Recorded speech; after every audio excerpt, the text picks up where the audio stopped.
السلام علیکم۔ رضیہ بٹ کا افسانہ سنہرے خواب۔ عمر تو اس کی 30 سال کے لگ بھگ تھی، لیکن لگتی وہ 35-36 سال کی تھی۔ اس کی وجہ اس کا بے ڈول جسم اور معمولی نقش و نگار کا چہرہ تھا۔ اپنے اس بے ڈھبے پن سے اسے آگاہی تھی، اس لیے چہرہ ملائمت اور شگفتگی سے عاری تھا۔ بھونڈے اور بدصورت چہرے پر بھی اندر کا سکون اور اطمینان اثر انداز ہو تو ان پر غیر محسوس سا نکھار آ جاتا ہے۔ جوان بھونڈے پن اور بدصورتی پر ملائمت اور شگفتگی کی چھاپ لگا دیتا ہے، پھر وہ چہرہ کچھ اچھا لگنے لگتے ہیں۔ انہیں بھونڈا اور بدصورت نہیں کہا جا سکتا، قبول صورت کے زمرے میں ڈال دیا جاتا ہے۔ سویرا کے معاملے میں یہ بات بھی نہیں تھی، اس کے اندر سکون تھا نہ اطمینان۔ اپنی جسمانی ساخت اور خامیوں کا اسے شدت سے احساس تھا۔ وہ جانتی تھی اس کا جسم بے ڈھبا ہے، اس کے تنگ کندھوں پر سر کا سائز قدرے بڑا ہے، اس کی آنکھیں موٹی ہیں لیکن اس میں کوئی چمک ہے نہ مقناطیسی کشش۔ اس کی ناک موٹی اور بھدی ہے، دہانہ باریک ہونٹوں کی وجہ سے کچھ زیادہ ہی چوڑا لگتا ہے۔ آئینے کے سامنے وہ گھنٹوں بیٹھی اپنی انہی بدصورتیوں کو تک تک کر کوڑا کرتی تھی، اور کوڑنے سے جو خیالات اندر ہی اندر کلبلاتے تھے ان کا اثر چہرے پر پڑتا تھا۔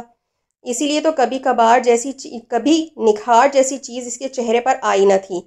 یہ نکھار تو جوانی کے دنوں میں بھی چہرے کی زینت نہیں بنا تھا، اب تو عمر نے بھی اپنی چھاپ نقش و نگار پر اتنی تیزی سے لگانا شروع کر دی تھی کہ وہ اپنی عمر سے بھی آگے نکلتی جا رہی تھی۔ چہرے کا تناؤ ڈھیلا پڑ رہا تھا، آنکھوں کے گرد حلقے بڑے واضح ہو گئے تھے، اور بالوں میں کہیں کہیں سفیدی بھی اترنے لگی تھی۔ بالوں کی سفیدی کچھ وراثتی بھی تھی، کئی لوگوں کے بالوں میں تو 50 سال کی عمر کے بعد بھی چاندی کے تار نظر نہیں آتے، لیکن سویرا کے خاندان میں یہ سفیدی وقت سے پہلے اترتی تھی۔ اس کی ماں کے بال بھی اسی عمر میں سفید ہونا شروع ہو گئے تھے۔ ابا 45 سال کی عمر میں فوت ہو گئے تھے، ان کے بال بھی کچڑی تھے۔ بڑے بھیا کی عمر ابھی 40 کی نہیں ہوئی تھی، لیکن وہ بھی بالوں کو عرصے سے پولی کلر لگا رہے تھے۔ جب سویرا 18-20 برس کی تھی تو وہ اپنی شکل و صورت کو دیکھ دیکھ کر بہت کڑتی تھی۔ اچھا نظر آنے کے لیے وہ چیپ فیشل کیا کرتی تھی، کبھی بال کاٹ ڈالتی تھی، کبھی میک اپ کے پیچھے پڑ جاتی، کبھی نئی تراش خراش کے کپڑے بنا بنا کر پہنتی، لیکن روپ نکھار اس پر آتا ہی نہیں تھا۔ اسے بہت غصہ آتا اپنے آپ پر، اپنی اماں پر، اپنے حالات پر۔ بہن بھائی ٹھیک ٹھاک ہی تھے، ایک وہی ایسی تھی۔ جب ناسمجھی تھی تب وہ اکثر اماں سے بھی لڑ پڑتی، میں ایسی کیوں ہوں؟ اماں بیچاری کیا جواب دیتی، اسے تو وہ پیاری ہی لگتی تھی۔ ممتا کی ایک ہی تو نظر ہوتی ہے، پیار کی نظر۔ پھر اسے اپنا نام پر بھی اعتراض ہوتا، اماں یہ سویرا نام کیوں رکھ دیا تھا میرا؟ وہ پوچھتی تو صبح سویرے پیدا ہوئی تھی اسی لیے، اماں سادگی سے جواب دیتی۔ دیکھا تو ہوتا یہ نام مجھ سے مناسبت رکھتا بھی ہے یا نہیں؟ مناسبت کا کیا سوال، نام نام ہی ہے، جو چاہے رکھ لو۔ اماں نام اور شخصیت میں ہم آہنگی ہونی چاہیے، میری طرف دیکھو، سویرا کے بجائے شام لگتی ہوں۔ چل ہٹ، تجھے تو ہمیشہ الٹی ہی باتیں سوچتی ہیں۔ میں خوب گوری چٹی ہوتی نا تو پھر بھی یہ نام جچ جاتا۔ اچھی خاصی گوری چٹی تھی بچپن میں، اب ہی تجھے کچھ ہوتا جا رہا ہے، رنگ ویسا رہا ہی نہیں، پڑھائی ختم کرے گی تو پھر رنگ ویسا ہی نکھر جائے گا۔ دن رات کتابوں میں جھکی رہتی ہے، محنت کرنا پڑتی ہے، رنگ پر اثر پڑتا ہے۔ وہ اماں کی سوچ پر ہنس دیا کرتی۔ ویسے پڑھائی لکھائی کی طرف اس کا دھیان زیادہ ہی تھا، اس نے میٹرک امتیازی حیثیت سے پاس کیا، ایف اے میں بھی فرسٹ ڈویژن لی۔ اماں نے تو ایف اے کے بعد پڑھائی کو خیر بات کہنے کو کہا تھا، لیکن وہ نہیں مانی تھی۔ بڑے بھیا نے بھی ساتھ دیا تھا اور اس نے بی اے میں داخلہ لے لیا تھا۔ وہ اپنی بدصورتی پر علم کا پردہ ڈال دینا چاہتی تھی، اسی لیے سارا وقت کتابوں میں سر کھپاتی رہتی تھی۔ ظاہری حسن سے محروم تھی تو کیا ہوا، علم کی روشنی سے وہ اپنا دل اور دماغ منور کر کے اپنے ذہن پر نور بنانا چاہتی تھی۔ عمر اور وقت کے ساتھ ساتھ وہ سنجیدہ ہوتی گئی، شکل و صورت اور جسمانی بے ڈھبے پن کی خامی اپنی جگہ صحیح، لیکن اب اس نے اس بارے میں سوچنا چھوڑ دیا تھا۔ جیسی تھی بس تھی، اس کے سوچنے اور کڑنے سے کچھ ہو نہیں سکتا تھا۔ بی اے کے بعد اس نے ایم اے میں داخلہ لینا چاہا، لیکن بڑے بھیا کے مالی حالات اس بات کے متحمل نہ ہو سکتے تھے۔ ان کے اپنے 6 بچے تھے، تنخواہ گزر بسر ہی کے لیے تھی، بمشکل یہ کشتی کھینچ رہے تھے۔ اماں کے بعد سویرا کا سارا بار بھی انہی پر آن پڑا تھا۔ سویرا نے ایم اے کرنے کا خیال ترک کر دیا، لیکن وہ بیکار گھر پر نہیں بیٹھ سکتی تھی۔ گھریلو کاموں کا اسے شوق تھا نہ تجربہ۔ شروع ہی سے بھابھی نے چولہا سنبھالا ہوا تھا۔ اماں کے ہوتے ہوئے بھی سارا کام وہی کرتی تھیں اور اب بھی۔ سویرا سے نہ کبھی پہلے کام کروایا تھا نہ اب۔ میں نوکری کروں گی، ایک دن اس نے بڑے بھیا سے کہا۔ نوکری؟ ہاں، لیکن نوکری ملے گی کیسے؟ اسکولوں میں تو ان ٹرینڈ کو لیتے ہی نہیں۔ اسکولوں کی نوکری ضروری تھوڑی ہی ہے، تو پھر کہیں کسی دفتر میں، کسی بینک میں بی اے فرسٹ کلاس ہوں، وہ تو ہو، پھر آپ کوشش کریں نا۔ خالی ہوں نہیں بھیا، مجھے نوکری دلانا ہے آپ نے، میں بیکار گھر نہیں بیٹھ سکتی۔ وہ نوکری کے متعلق سنجیدہ ہو گئی۔ اس نے اپنی 2-3 سہیلیوں سے بھی کہہ دیا، ان کے باپ اچھے اچھے عہدوں پر فائز تھے۔ بھابھی نے دبے لفظوں میں نوکری کی مخالفت کی۔ ماں باپ کے مرنے کے بعد سویرا ان کی ذمہ داری تھی۔ نوکری ڈھونڈنے سے بہتر ہوگا اس کے لیے رشتہ تلاش کیا جائے، بھابھی نے ایک دن بھیا سے کہا۔ کہتی تو ٹھیک ہے، لیکن کیا؟ اول اور آخر شادی تو کرنا ہی ہے، یہ ہماری ذمہ داری ہے۔ کوئی رشتہ آئے گا تو دیکھیں گے۔ بھیا اور بھابھی کی خسر پسر کا سویرا کو علم ہو گیا۔ وقتی طور پر وہ بھی ہر جوان لڑکی کی طرح رنگین اور حسین خوابوں میں کھو گئی۔ گھر بسانے کا خواب ہر لڑکی کی فطرت کا حصہ ہوتی ہے۔ سویرا بھی لڑکی تھی، جوان اور دھڑکتا دل رکھنے والی لڑکی۔ شادی کے خیال سے اس کی آنکھوں میں بھی رنگ اترنے لگے تھے، لیکن گھیر گھار کر لائے جانے والے رشتوں کا اسے اتنا تلخ تجربہ ہوا کہ اس کا شادی کے نام سے خوف آنے لگا۔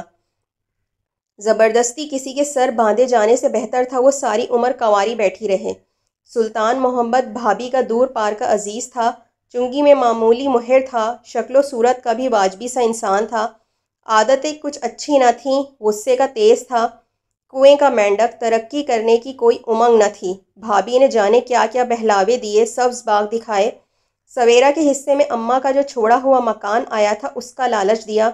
وہ شادی پر جبرن تیار ہوا، لیکن سویرا نے انکار کر دیا۔ وہ چھوٹی بچی نہیں تھی، سودا بازی نہیں کرنا چاہتی تھی، اپنی ظاہری بدصورتی کے عوض کسی ناپسندیدہ شخص کو اپنانے کا تصور بھی نہ کر سکتی تھی۔ تعلیم نے اسے اچھائی برائی کا شعور تو دے رکھا تھا نا بھابھی، اس نے اس دن کہہ ہی دیا۔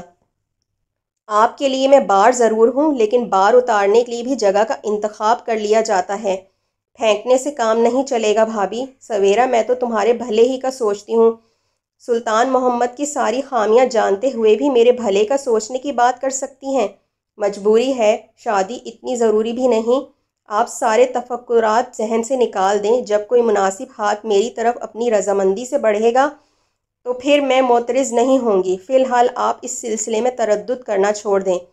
مجھے نوکری ملنے کی امید بند گئی ہے، میں اپنا بار خود اپنے کندھے پر اٹھا لوں گی۔ وہ آپ کو یقین دلاتی ہوں کہ میں اپنے آپ سے آگاہ ہوں، شادی نہ بھی ہوئی تو زندگی سے نباہ کر لوں گی۔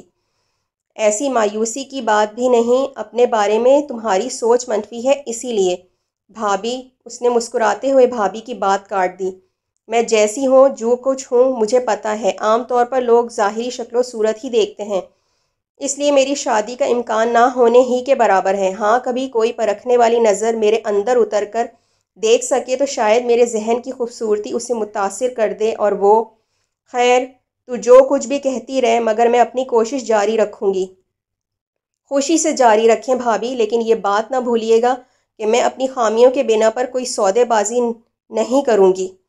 ٹھیک، شادی کا مسئلہ ہی رہا۔ سویرا کو ملازمت مل گئی، وہ سنجیدگی سے کام کرنے لگی۔ مردوں کے ساتھ کام کرنے میں پہلے پہل اسے کچھ مشکلات پیش آئیں۔ وہ لڑکی تھی، خوبصورت نہ سہی، جوان تو تھی۔ کئی گرہنہ نظریں اس پر پڑھیں، دو ایک من چلے تو اس سے فلرٹ کرنے کی کوشش بھی کرنے لگے، لیکن اس نے اپنا آپ بہت احتیاط سے سمیٹ لیا۔ صرف اور صرف کام سے غرض رکھی، کسی کی گرہنہ اور اشتہا انگیز نظروں سے دھیان دیا، نہ ہی فلرٹ کرنے والوں کو کامیابی کا موقع فراہم کیا۔ اس کی سنگین خاموشی سے سب کو مایوسی ہوئی۔ چند مہینوں ہی میں اس نے اپنا مقام بنا لیا، اور وہ دفتر میں ایک جوان لڑکی نہیں، ایک فعال اور ذمہ دار مشین کے طور پر پہچانی جانے لگی۔ وہ وقت پر دفتر پہنچتی، دیانت داری سے کام کرتی، ضرورت ہوتی تو کسی سے بات کر لیتی، مناسب سمجھتی تو کسی کی بات کا جواب دے دیتی، فارغ وقت کینٹین میں چائے پیتے گزارتی اور چھٹی ہوتے ہی دفتر کی عمارت سے باہر نکل کر رکشے کے انتظار میں کھڑی ہو جاتی۔ یہ اس کا روز کا معمول تھا اور اس ہال میں لپٹی وہ بڑی کامیابی سے شاہراہ زندگی پر قدم بڑھاتی چلی جا رہی تھی، بالکل مشینی اور مکینکی انداز میں، لیکن کبھی کبھی مشینی خول کے اندر جیتی جاگتی اور دھڑکتی جسمانی اور روحانی ضرورتوں کے لیے بھی بے چین ہو جاتی۔ اس کا جی بھی چاہتا کہ کوئی اس کا جیون ساتھی ہو، اسے شکل و صورت کے حوالے سے نہیں، اس کے روشن دل اور دماغ اور خوبصورت ذہن کے ناطے سے قبول کر لے، اسے اپنا لے، تحفظ کا احساس دے، اس پر خوشیوں کی پھوار برسائے، اسے تسکین و طمانینت کی دولت سے مالا مال کر دے، اس کے دکھ سکھ کا شریک ہو، اسے گھر دے اور اس گھر میں بچوں کی مہک پھیل جائے۔ کتنی خوبصورت اور حسین دنیا کا تصور جاگتا تھا، وہ پر یقین ہو جاتی کہ یہ تصور حقیقت کے رنگ میں ضرور ابھرے گا۔ وہ کئی دن مسرور اور شادماں نظر آتی، لیکن یہ مسرتیں دیر پار نہ ہوتیں۔ مایوسیوں کے ناگ انہیں ڈس لیتے، کوئی ہاتھ اس کی طرف نہ بڑھتا، کوئی نظر اس کے اندر نہ اترتی۔ سودے بازی کی وہ مخالف تھی، ہمدردی اسے نفرت تھی۔ وہ تو اپنے عورت ہونے کا باوقار حق چاہتی تھی جو اسے مل نہیں رہا تھا۔ بھابھی کے ملنے والوں کی وساطت سے دو ایک رشتے اب بھی آئے تھے۔ ایک تو رنڈوا تھا، اس نے شکل و صورت کی کوئی قید نہیں لگائی تھی۔ اسے اپنے بن ماں کے 3 بچوں کے لیے ایک ایسی ہی عورت کی ضرورت تھی جو اپنی خامی کی بنا پر دبی رہے اور اس کے بچوں کی خدمت اور نگہداشت کرتی رہے۔ دوسرا رشتہ بھی ایک مومر آدمی کا تھا جو عذر راہ ہمدردی شادی پر تیار ہوا تھا۔ سویرا کی امی کا دور پار کا عزیز تھا، برسوں دیار غیر میں رہنے کے بعد امریکن بیوی سے طلاق پا کر واپس لوٹا تھا۔ شادی اسے کرنا ہی تھی، وہاں سویرا کو بھی تحفظ ملتا تھا۔ اس رشتے کے لیے تو بھابھی نے ہی نہیں، بھیا نے بھی زور لگایا، بہت سمجھایا بجھایا، لیکن وہ راضی نہیں ہوئی۔ پرکھ اور پسند کا معیار اس کا اپنا تھا، شخصیت کی ارزانی اسے کسی طور گوارا نہ تھی۔ سویرا مان جاؤ، وقت نکل جائے تو پچھتاوے کے سوا کچھ باقی نہیں آتا۔ اسے اپنی خوش بختی سمجھو کہ تمہارے لیے ہاتھ بڑھائے جا رہے ہیں۔ تم حالات سے بے خبر تو نہیں ہوئی اور اب ناسمجھ بھی نہیں۔ عمر بیتی جا رہی ہے، 2-4 سال اور گزر گئے تو کوئی ادھر کا رخ بھی نہیں کرے گا۔ بھابھی کی باتیں وہ سنی انسنی کر دیتی، کبھی چپ رہتی، کبھی ہنس پڑتی اور کبھی برا مان جاتی۔ اب وہ اپنے پاؤں پر کھڑی تھی، اچھا خاصا کما لیتی تھی، اپنا تو کیا بھابھی کا بوجھ بھی بانٹ رہی تھی۔ بھائی کے دونوں بڑے بچوں کے تعلیمی اخراجات اس نے اپنے ذمے لے رکھے تھے۔ شادی کے متعلق بھی وہ سوچتی ضرور تھی، گھر بسانے کی امنگ اس کے دل میں بھی تھی۔ چہکتے مہکتے بچے اس کے ذہن میں بھی کلکاریاں مارتے رہتے تھے، لیکن اپنی ساری جسمانی خامیوں کے باوجود اسے خوب سے خوب تر کی تلاش لاشعوری طور پر ضرور تھی۔ جیون ساتھی ایسا تو ہو جس سے خیالات کی ہم آہنگی ہو، جو اس کے اندر کی خوبصورتی کو دیکھ پرکھ سکے، جو شوہرانہ حاکمیت کے بجائے دوستانہ رویہ اپنائے۔ وقت ایسے ہی بیتتا جا رہا تھا۔ سویرا عمر کے 30ویں سال میں داخل ہو گئی تھی، نوکری کرتے بھی 10-11 سال ہو چکے تھے۔ اب وہ اچھی خاصی پختہ عمر کی عورت لگتی تھی، تاحال اسے ایسا کوئی انسان نہیں ملا تھا جو اس کی شخصیت کے کسی ایک پہلو سے بھی متاثر ہوا ہو۔ کئی مرد ملے تھے لیکن کسی نے اسے درخور اعتنا نہیں سمجھا تھا۔ مایوسی کا دکھ اس کے اندر رینگ رہا تھا اور اس کا پر تو اس کے چہرے پر بھی پڑ رہا تھا، اس لیے تو وہ 30 سال کے ہوتے ہوئے بھی 35-36 سال سے کم کی نہ لگتی تھی۔ انہی دنوں اس کی پوسٹنگ ہیڈ آفس میں ہو گئی، اسے ترقی ملی تھی۔ وہ خوش بھی تھی، لیکن نئی جگہ اور نئے لوگوں میں جانے کا ایک غیر محسوس سا خوف بھی دامن گیر تھا۔ شروع میں جو ذہنی کوفتیں اس نے اٹھائی تھیں، لگتا تھا اب پھر سے ان کا سامنا کرنا پڑے گا۔ اس کا تجربہ اسے پہلے ہی ہو گیا۔ وہ جس سیٹ پر آئی تھی اس پر بیٹھنے والی خاتون شاید خوبصورت، اسمارٹ اور خوش لباس تھیں، تبھی تو اس پر پہلی آواز کسی گئی، سیٹ کو گرن لگ گیا، چاند جو چلا گیا۔ کسی دوسری سمت سے کسی نے کہا، کوئی بات نہیں ہے تو سویرا۔ کسی تیسرے نے کہا، لیکن بالکل اندھیرا۔ اس پر ایک قہقہا پڑا۔ سویرا نے گھبرا کر بے چارگی سے ادھر ادھر دیکھا۔ اس کے منہ سے کوئی لفظ نکلنے سے پہلے اس کے دائیں ہاتھ کی سیٹ پر بیٹھا 28-30 سالہ ضیاء سیٹ سے اٹھ کر ان لوگوں پر جھپٹ پڑا جو سویرا پر یوں آواز کس رہے تھے۔ ایک لمحے کو تو سویرا اور آوازیں کسنے والوں کو بھی پتہ نہ چلا کہ کیا ہوا ہے۔ ضیاء نے حامد کے 2-3 چانٹے جڑ دیے، رفیق کی گردن پکڑ لی اور غلام احمد کے اوپر پل پڑا۔ شرم نہیں آتی تم سب کو؟ ایک خاتون پر یوں آوازیں کس رہے ہو؟ گھر میں ماں بہنیں نہیں ہیں؟ اخلاق بھی کوئی چیز ہوتی ہے؟ وہ آج ہی یہاں آئی ہیں، تم لوگوں کو تمیز ہی نہیں؟ ان کا استقبال اس طرح کر رہے ہو؟ شرم سے ڈوب مرو۔ ضیاء کی حمایت میں کچھ اور لوگ بھی بولنے لگے۔ تینوں من چلے نوجوان شرمندہ ہو گئے۔ ضیاء کی حمایت دفتر کے باقی عملہ نہ کرتا تو شاید یہ بگڑے نوجوان ہنگامہ کھڑا کر دیتے، لیکن اب وہ خود ہی خفت سے دو چار تھے۔ مس سویرا ملک، ضیاء ان سے نمٹ کر ان کی طرف آیا۔ وہ روحان سی بیٹھی تھی۔ آپ کو یہاں آتے ہی اس تلخ تجربے سے دو چار ہونا پڑا، مجھے بہت افسوس ہے، لیکن گھبرائیے گا نہیں، ان کو میں نے سبق سکھا دیا ہے۔ شرافت کی ذرا بھی رمق ان میں ہوئی تو آئندہ یہ آنکھ اٹھا کر بھی آپ کی طرف نہیں دیکھیں گے۔ آپ کا بہت بہت شکریہ مسٹر ضیاء شیخ۔ آپ بالکل فکر نہ کریں، اپنے آپ کو نہ ہی غیر محفوظ سمجھیں۔ میرے ہوتے ہوئے اب کوئی آپ سے کچھ کہنے کی جرات نہیں کر سکے گا۔ سویرا نے نگاہیں اٹھا کر ڈیسک کی دوسری طرف کھڑے ضیاء کی طرف دیکھا۔ وہ خاصا خوبرو، صحت مند اور مضبوط جسم کا جوان آدمی تھا۔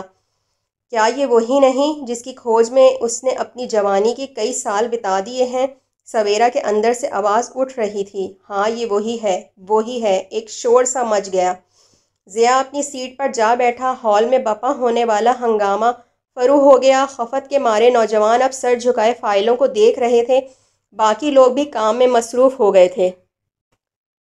باس بھی آ چکا تھا اور اس نے سویرا کو اپنے کمرے میں بلایا تھا۔ اٹھ کر اندر جانے سے پہلے سویرا کی نظر ارادی طور پر ضیاء کی طرف اٹھی تھی۔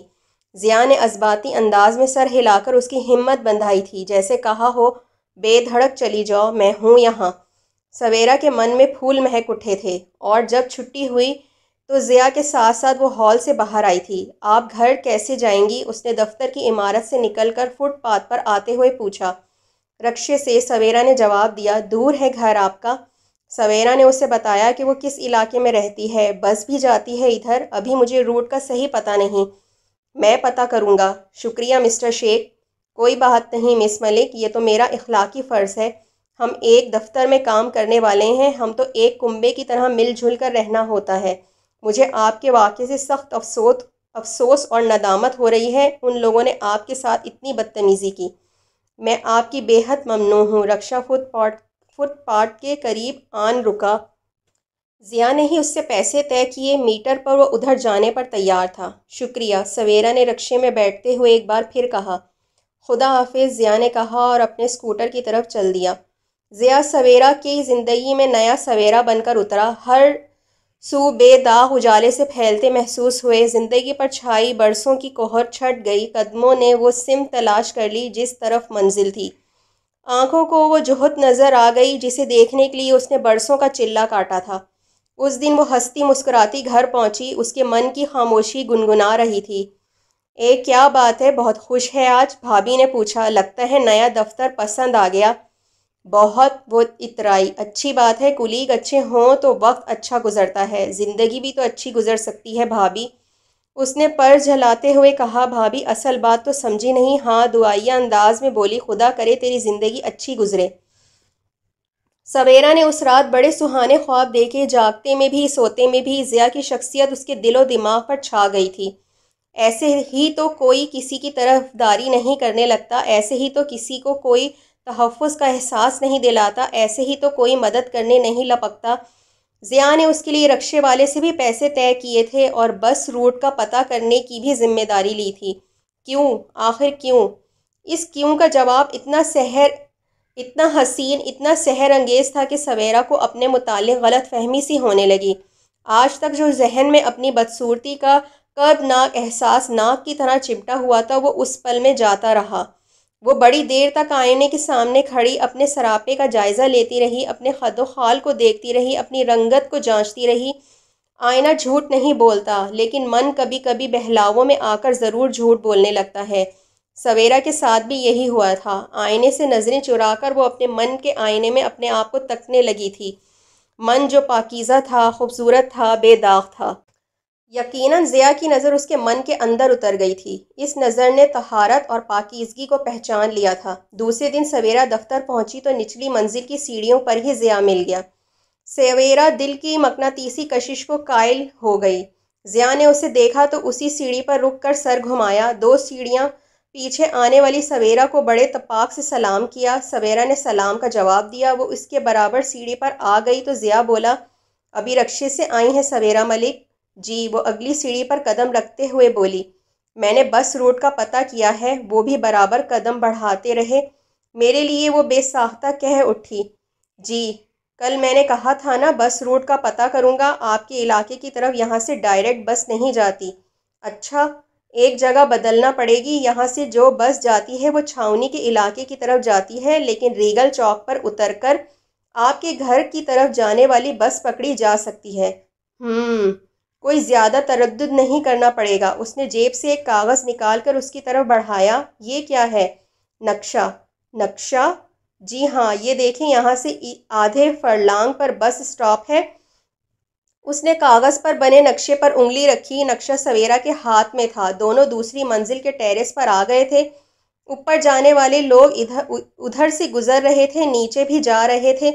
وہ دونوں ایک طرف ہو کر رک گئے۔ ضیاء اسے بسوں کے نمبر بتا رہا تھا جو اس بس اسٹاپ سے ریگل چوک رکتی تھی، اور پھر ریگل چوک سے اس کے علاقے کی طرف جانے والی بسوں کے نمبر بھی اس نے نوٹ کر لیے تھے۔ وہ بھی اسے سمجھا رہا تھا۔ آپ کو بس سے آنے جانے میں آسانی رہے گی۔ رکشے پر آتی جاتی رہیں تو تنخواہ کا بیشتر حصہ گل ہو جائے گا، وہ مسکرا کر بولا۔ سویرا کو اس کی مسکراہٹ راہوں میں پھیلی روشنی کی طرح لگی۔ راستہ سمجھ گئی ہیں نا؟ جی۔ تکلف کے لیے بہت بہت شکریہ مسٹر ضیاء۔ تکلف کیسی؟ مجھے خوشی ہو رہی ہے کہ میں آپ کے کسی کام آ سکا۔ اس دنیا میں آپ جیسے لوگ بھی ہیں، وہ ہنس کر بولا۔ اتنا مان نہ دیں مس ملک، میں تو ایک ناچیز سا بندہ ہوں۔ دونوں باتیں کرتے ہوئے ہال میں داخل ہو گئے۔ پتہ نہیں ضیاء سے دھڑکا تھا یا سویرا ہی کی سنجیدگی۔ بہرحال اس دن کے بعد کسی آوارہ اور من چلے نوجوان کو اس پر آوازیں کسنے کی جرت نہ ہوئی۔ دفتر کے دوسرے لوگوں نے بھی سویرا کو تعظیم دی، مل جل کر ایک کنبے کے افراد کی طرح رہنے کا احساس دیا، اور ضیاء اور سویرا کی بے تکلفی کو بھی کوئی رنگ نہ دیا نہ ہی اچھالا۔ سویرا ضیاء سے سینئر تھی، وہ کام میں اس کی مدد کرتی تھی۔ دونوں ایک فائل پر کئی بار جھکے قلم چلاتے۔ سویرا ضیاء کی سیٹ پر دن میں 2-1 بار آ کر ضرور کوئی نہ کوئی بات کرتی۔ ضیاء اس کی سیٹ پر آ جاتا۔ دونوں چھٹی کے وقت اکٹھے ہی باہر نکلتے، کینٹین میں چائے پینے چلے جاتے۔ سویرا کسی دن گھر سے کھانا لے کر آتی تو ضیاء کو ضرور کھلاتی۔ اس دن بھی وہ قیمے کے پراٹھے پکوا کر لائی تھی۔ دونوں کینٹین میں بیٹھے تھے، گرم گرم چائے منگوائی تھی، پراٹھے بھی گرم کروائے تھے۔ اب دونوں کیچپ کے ساتھ کرارے پراٹھے کھا رہے تھے۔ بہت مزیدار ہیں، ضیاء نے کہا۔ آپ نے بنائے ہیں؟ میں کھانے بنانے کے معاملے میں کوری ہوں مسٹر ضیاء، بھابھی نے بنا کر دیے ہیں۔ خوش قسمت ہیں آپ مس ملک، جو بھابھی اتنے اچھے پراٹھے بنا دیتی ہیں۔ ایک ہماری بھابھی ہیں کہ… کیوں، آپ کی بھابھی کو کھانا پکانا نہیں آتا؟ آتا ہے، لیکن صرف اپنے شوہر اور بچوں کے لیے۔ آپ، میں اور میری ماں اپنا دانہ دنکا خود چنتے ہیں۔ ضیاء اور سویرا پہلی بار ذاتی قسم کی باتیں کر رہے تھے۔ ضیاء اپنی چالاک، ہوشیار اور خود غرض بھابھی کی باتیں سناتے ہوئے بولا، ہم ماں بیٹا تو بہو کے اس روپ سے اتنا ڈر گئے ہیں کہ بہو لانے کے خیال ہی سے خوف سا محسوس ہونے لگا ہے۔ سویرا نے اطمینان کا ایک گہرا سانس لیا۔ اسے یہ جان کر خوشی ہوئی تھی کہ ضیاء نے ابھی تک کسی سے رشتہ نہیں جوڑا۔ وہ ہولے سے بولی، ڈرنے کی کیا بات ہے؟ ہر لڑکی ایک جیسی تھوڑی ہی ہوتی ہے۔ یہ تو ٹھیک ہے، لیکن کیا کیا جائے، دودھ کا جلا چھاچھ بھی پھونک پھونک کر پیتا ہے۔ سویرا مسکرانے لگی۔ اس رات بھی سویرا نے بڑے مسحور کن خواب دیکھے، اور اس دن تو یہ خواب اور بھی نکھر آئے جس دن ضیاء نے سویرا سے کہا، کسی دن ہمارے ہاں آئیے نا، میں آپ کو اپنی امی سے ملواؤں، امی آپ سے مل کر بہت خوش ہوں گی، شاید آپ ان کا مسئلہ حل کرنے میں بھی مددگار ثابت ہوں۔ سویرا کے من میں پھلجھڑیاں پھوٹنے لگی تھیں۔ زندگی میں اتنا حسن در آیا تھا، اتنا خیرہ کن چمک بھر گئی تھی کہ اس سے سنبھل نہیں پا رہی تھی۔ اس نے تو ضیاء سے یہ بھی نہیں پوچھا تھا کہ وہ ماں کے کس مسئلے کی بات کر رہا ہے، اور اس کا مددگار ہونا کیا معنی رکھتا ہے۔ سب باتیں وضاحتوں کی مرہون منت تو نہیں ہوتی نا، اشارے آخر کس لیے ہوتے ہیں؟ خود بخود سمجھ نہ آ جائیں تو ان کی حیثیت ہی کیا رہ جاتی ہے۔ اور اس دن جب وہ کینٹین میں میز پر آمنے سامنے بیٹھے چائے پیتے ہوئے گھر آنے کے لیے وقت اور دن کا تعین کر رہے تھے، ضیاء نے پوچھا، اس جمعے کو آپ فارغ ہوں گی؟ ہاں، میں جمعہ گھر پر ہی گزارتی ہوں، میرا بھی آپ کی طرح کچھ زیادہ لوگوں سے ملنا جھلنا ہے نہیں مسٹر ضیاء۔ تو پھر ٹھیک ہے مس ملک، ضیاء نے کہا، پھر پیالی واپس پلیٹ میں رکھتے ہوئے ہولے سے ہنسا۔ سویرا نے اس کی طرف دیکھا۔ ایک بات کہوں؟ وہ مسکراتے ہوئے بولا۔ جی کہیے۔ ان کہی بات کے کہہ دینے کا خوف سویرا کو کپکپا گیا۔ برا نہیں مانیں گی نا؟ کس بات کا؟ اس بات کا کہ جب ہم دونوں خاصے بے تکلف ہیں تو پھر القاب و خطاب میں تکلف کیوں برتتے ہیں؟ جی، 30 سالہ سویرا کا دل 15 سالہ الڑ لڑکی کی طرح دھک دھک کرنے لگا۔ آپ مجھے مسٹر ضیاء یا مسٹر شیخ کے بجائے صرف ضیاء کہا کریں۔ سویرا کے لبوں پر مسکراہٹ جی اٹھی، پیار آنکھوں میں سمٹ آیا، بڑی بھرپور نگاہ اس پر ڈالتے ہوئے بولی، ٹھیک ہے۔ اور وہ چند لمحے ہچکچانے کے بعد بولا، اور میں آپ کو مس ملک یا مس سویرا ملک کے بجائے باجی کہہ دیا کروں تو؟ سویرا کو یوں لگا جیسے کسی انجانی سم سے توپ کا گولہ سیدھا اس کے دل پر آن کر گرا ہے۔ ایک لمحے کو تو وہ تیورائی اور اس طرح بوکھلائی کہ اس کے منہ سے اف تک نہ نکل سکا۔ ضیاء اس کی ذہنی کیفیات سے بے خبر پیالی میں چائے دانی سے چائے انڈیلتے ہوئے بولا، میری کوئی بہن نہیں ہے، مجھے بہن کی بہت چاہت اور حسرت تھی۔ میں نے پہلے ہی دن آپ پر سے چڑھ کر جب لڑکوں کو مارنا پیٹنا، اسی دن میرے دل میں آپ کے لیے ایک بھائی کے جذبات جاگ اٹھے تھے۔ میں نے امی کو آپ کے متعلق بتایا تھا، وہ بھی میری منہ بولی بہن کو بیٹی بنانا چاہتی ہیں۔ میری شادی کے معاملے میں بہو پر تو وہ کسی طور بھی اعتماد نہیں کرتی۔ آپ بیٹی بنیں گی تو یقیناً ان کا مسئلہ آپ حل کرنے میں مدد دیں گی۔ وہ جانے کیا کیا کہے جا رہا تھا، لیکن سویرا کے ذہن میں تو دھڑام دھڑام گرنے والی عمارت کا شور تھا۔ عمارت جو اس نے ضیاء کے سنگ سنگ زندگی گزارنے کے رو پہلے سنہرے